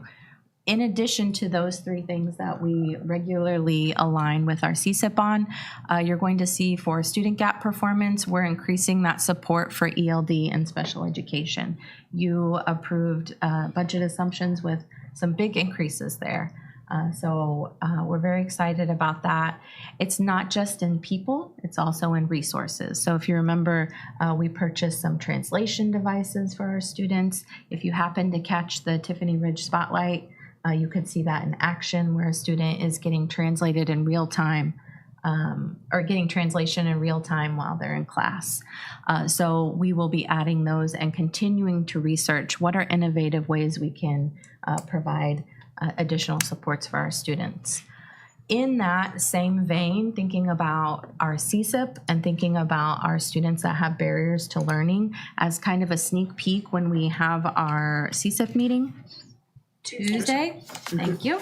One of the things that we'll be proposing is thinking about some strategies around instructional practices that support students with barriers to learning and promote belonging.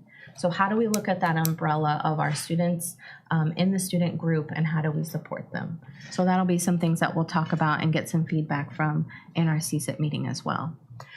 For math, we have a regular curriculum writing cycle, regular resource review cycle. So we have new curriculum completely updated, K through 5. In 6 through 8, we have curriculum revisions. In K through 5, we have a new resource. If you remember, you approved Reveal as the new resource for K through 5. In 6 through 12, we have targeted professional development on those instructional strategies that promote critical thinking.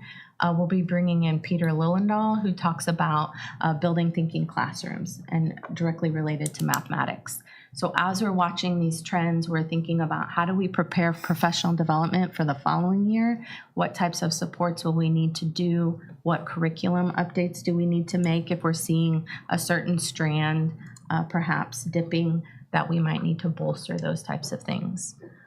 For ELA, we're piloting currently ELA resources. Right now, our teachers have selected Benchmark Advanced. We're very impressed with it. It incorporates so many skills for literacy. So we're piloting that, again, as part of our regular curriculum cycle. We review what's working, what needs updated.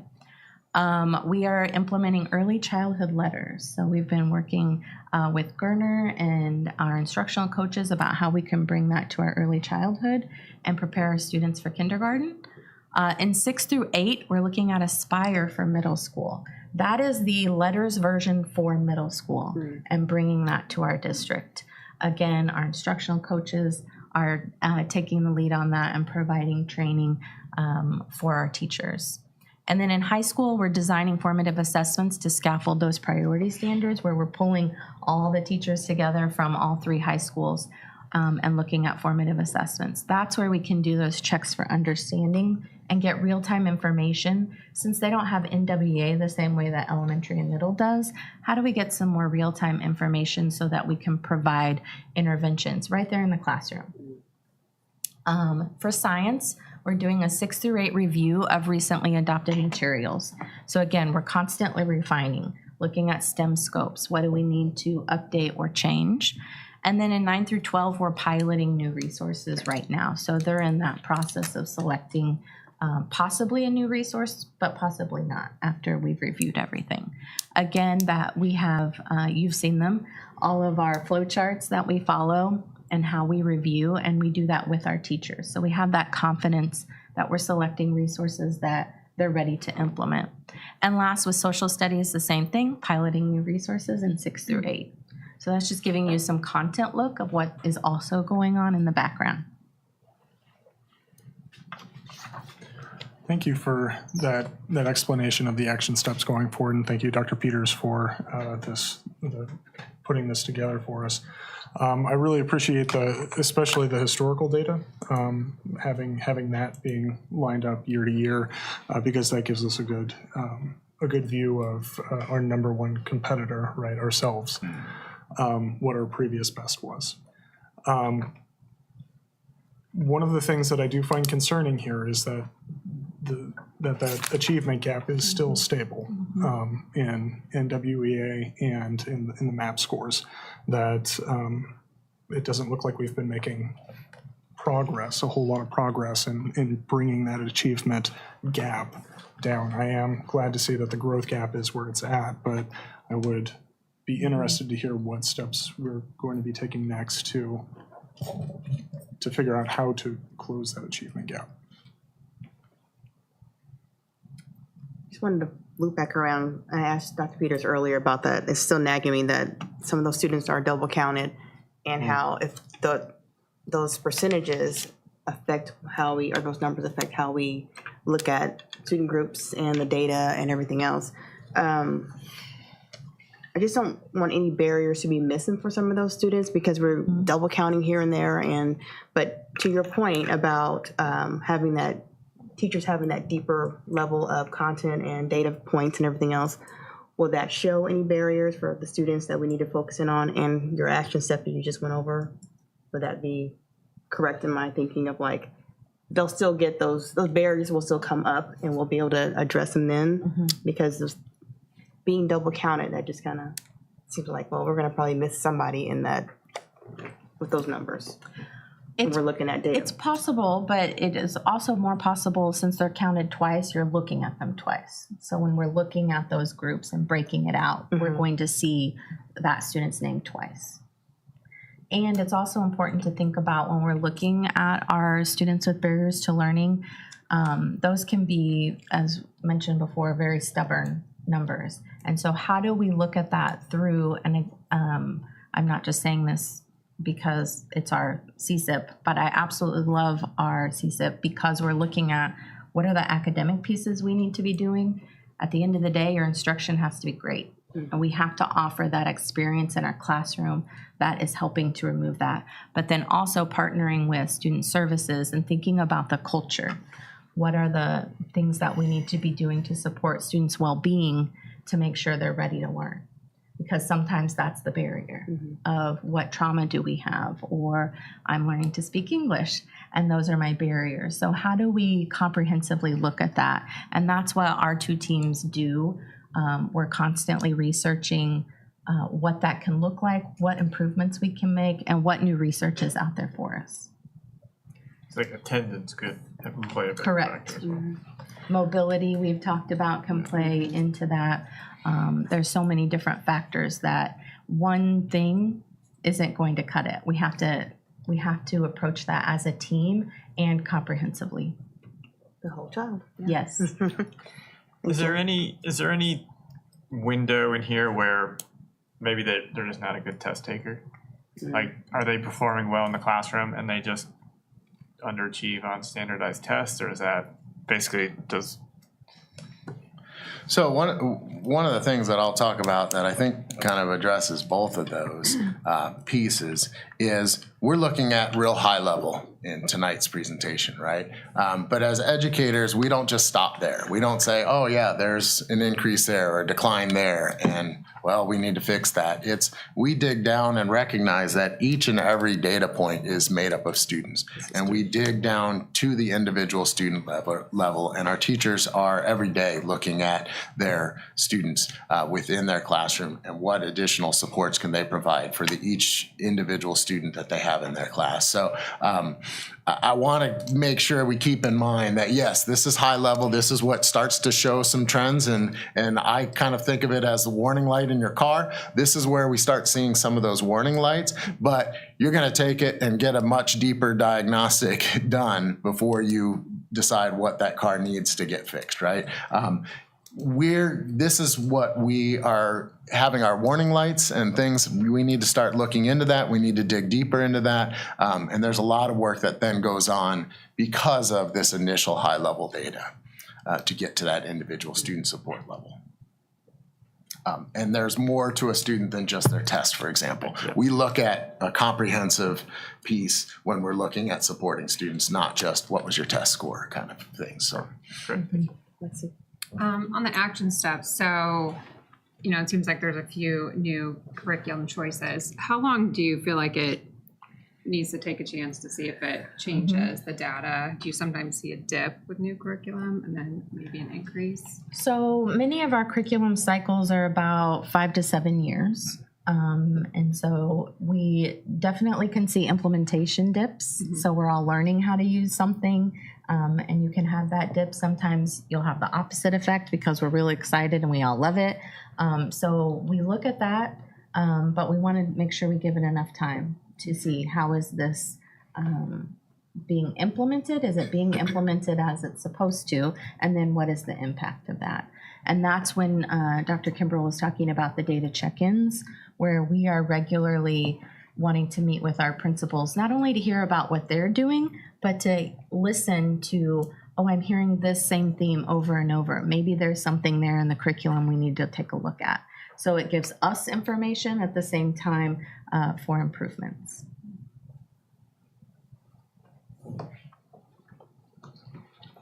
Thank All you, right.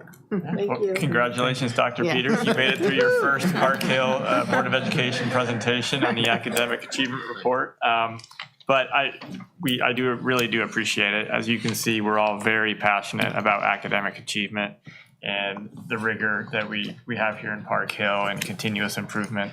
So we really appreciate it. It's an honor to be here. Presentation tonight.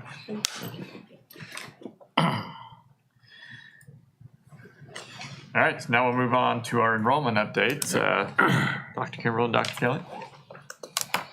Yeah, not to being done with, more bar graphs and line charts, but. Follow that up. Yep, Dr. Kelly does have a couple data pieces to provide for you. A reminder to the board that the last Wednesday of September in each year is our quote-unquote official count day. And so we just passed that. And so Dr. Kelly's been working on updating our enrollment data. So he's going to share that with you. We've also anecdotally been trying to see how does this compare to other districts around us. We do not have that available publicly yet, but we've been asking other districts just kind of what's happening. We're seeing similar trends to what he's going to talk about happening across other suburban districts across the metro. Dr. Kelly? I have 3 graphs, so hopefully it's not too much. So the first one, and this is really just a small sample of what we do in the demographic profile. So there is a lot of questions that you may have as you dig deep into this about demographic information or enrollment projections, all of that. And I would just ask for your patience. That is going to be a part of our annual demographic profile, which is really kind of the first step that feeds into next year's budget. And that's a good way to segue into this data is that, as Dr. Kimbrell mentioned, the last Wednesday in each September in Missouri is the official count day. And so it may be, and then our enrollment on that day was 11,470. It may be that every other day of the year, we have more or less than 11,470. And so that's a snapshot in time. And I think it brings value to Park Hill in a couple ways. One is that it really is the primary source for us then to start that enrollment projection and looking at trends so that we can plan adequately on maximizing resources like our human resources and class sizes and facility planning. And so that's why that 11,470, why it's good to know. It's good to know in September so that we can kind of start that whole process of planning for not just next year, but future years as well. The other is that it is, again, a snapshot in time. And so all Missouri school districts are doing it the same way. And so we're not trying to judge, well, we're giving you a number that was taken on the first day of school, and we asked Lee Summit, well, today we're, a lot higher than we were, 2 weeks ago. So it is a common way of communicating what enrollment is. There's not many equations that that number fits into, that number doesn't drive our foundation formula payment or what our transportation reimbursement is. That is more based upon attendance and what's available and how many kids are in there in any given day. So today our attendance our enrollment was 11,488. That's the number that would be used today to calculate attendance, which then goes into our foundation formula. And so the 11,470 is limited in terms of its value. It does represent a drop of 133 students. That's about a 1% drop over last year. It's still amongst the highest, that we've seen. You can see on the graph there that 11,707 was our maximum in 2019. And so this is still a high enrollment for the district when you're looking over the last 25 years, 30 years and such. So that is that graph, and I can take any questions if you have on that piece.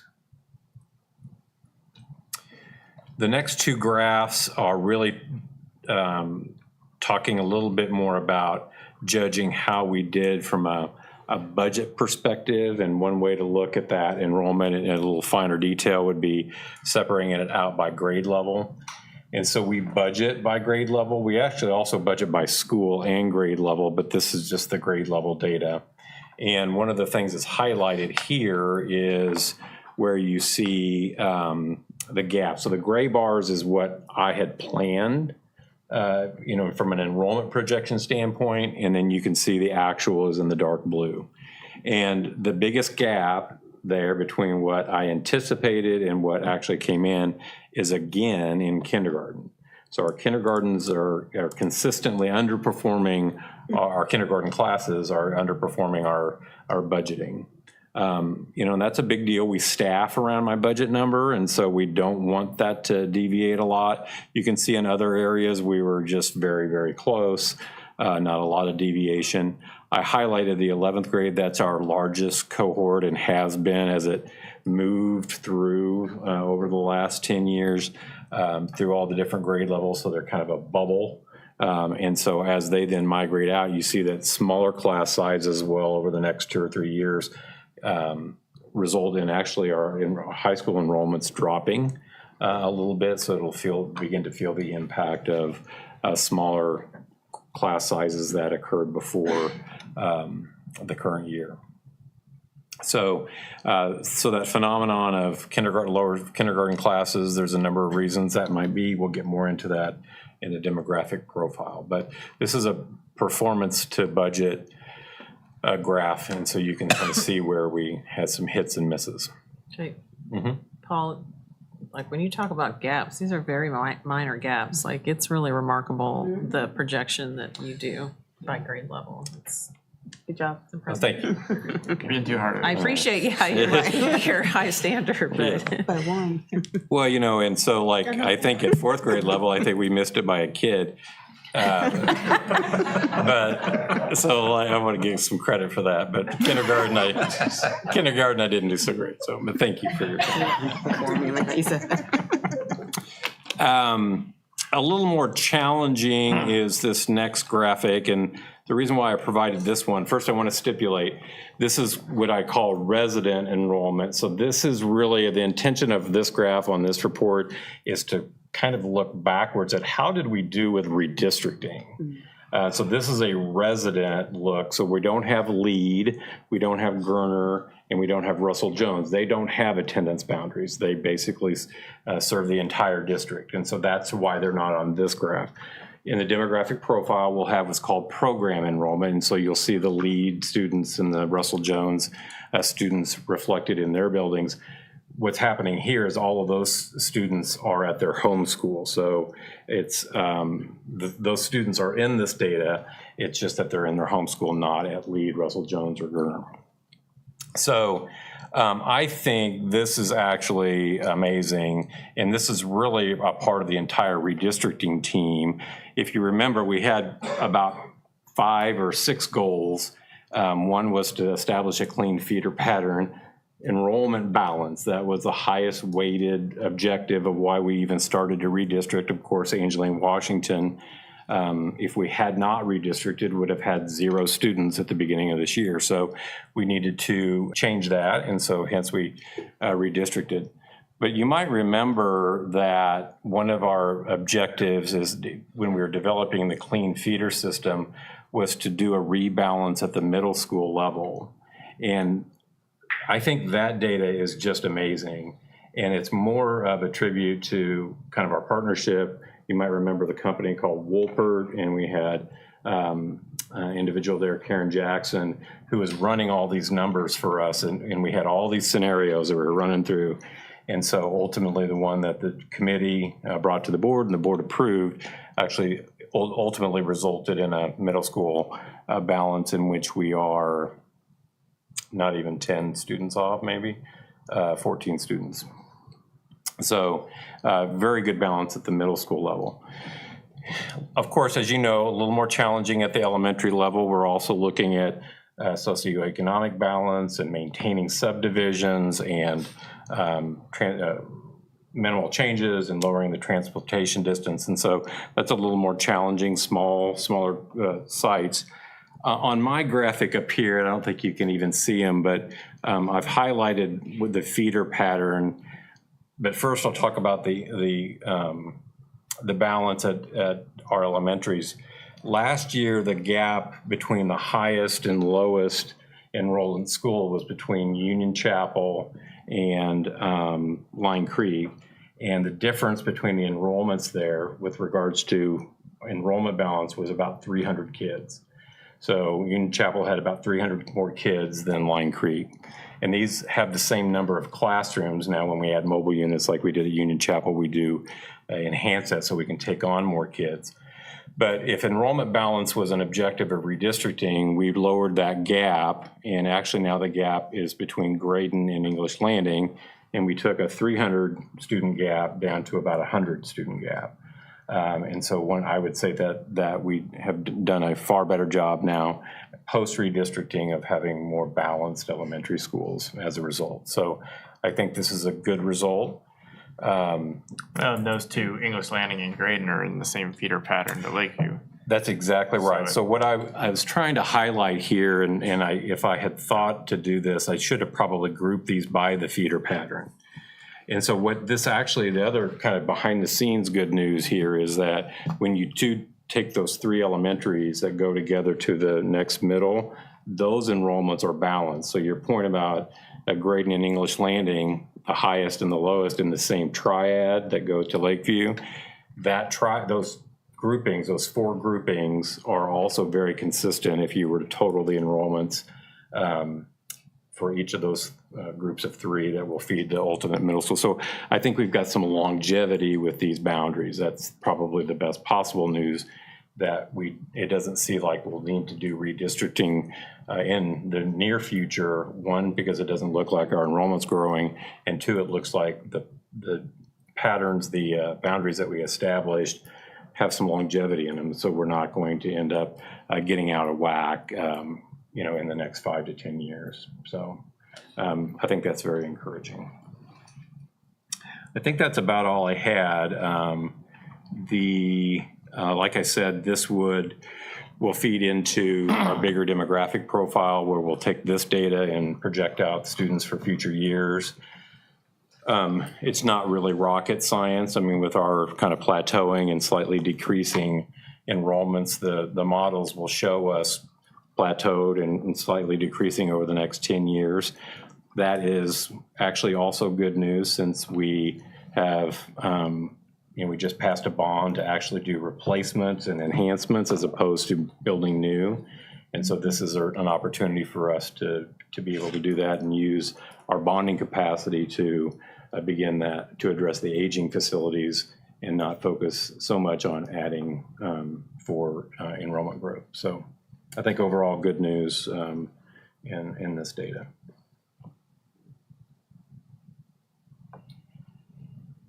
All right, any questions? All right, well, thank you Dr. Kelly for all your hard work on that. All right, our information items for tonight, 9.1 is relative to bids, contracts, and agreements, and 9.2 is relative to curriculum. Dr. Kimbrell, are there any that you'd like to highlight? I have no additional information, but be happy to answer any questions. All right, the board will be asked to take action on these items at the November 13th, 2025 regular board meeting. All right, board member reports and requests. Mr. Todd. I have none tonight, thank you. Okay, Ms. Bowen. None, thank you. Mr. Monzos. I was just thinking about Dr. Peters' presentation. and he was getting calls about how we did so well. I wonder, are Government there part? other school districts that are doing well on their 3rd and 4th grade reading that we could learn something from? We can certainly look at that. That data's not available yet, but we can start digging into that. Thank you.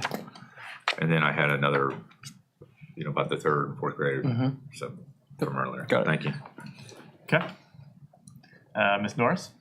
None tonight, thanks. Ms. Woodley? No report or request. I just forgot to mention that just a shout out to our nutrition services. They've been doing the joke of the day, and it's been really resounding with our students and having fun. And I just love seeing the joy that they do and the effort that nutrition services is putting out there to our student body. Awesome. Ms. Barnes? Just shout out to the wonderful people at Lion Creek who stopped the traffic for the kids and the gentleman that stands there and has the crazy outfits on and makes, I mean, and the traffic just stops and just start your morning to see somebody out there and for those kids to be so excited to see him out there. So shout out to him when I see him in the morning, crossing those kids to get over to the school every day. So small joys that you get to see in the morning. Very much so. And I'll keep the shout outs going. The program evaluation tonight for the communications team, we approved that. And we are on our 4th straight year of a revenue increase from advertising income. So that's an amazing thing that will help the school. So thank you. All right, I'll need a motion and a second to adjourn to closed session for the purpose of discussing matters relevant to legal, property, and personnel pursuant to RSMO 610-021, 1, 2, 3, and 13. So moved. Second? All right, I have a motion from Ms. Barnes and a second by Mr. Todd to adjourn to closed session to discuss legal, property, and personnel matters. Ms. Freeman, can you call the roll? Barnes, yes. Boland, Yes. Montes, Yes. Norris, Yes. Terwilliger, Yes. Todd, Yes. Woodley. Yes.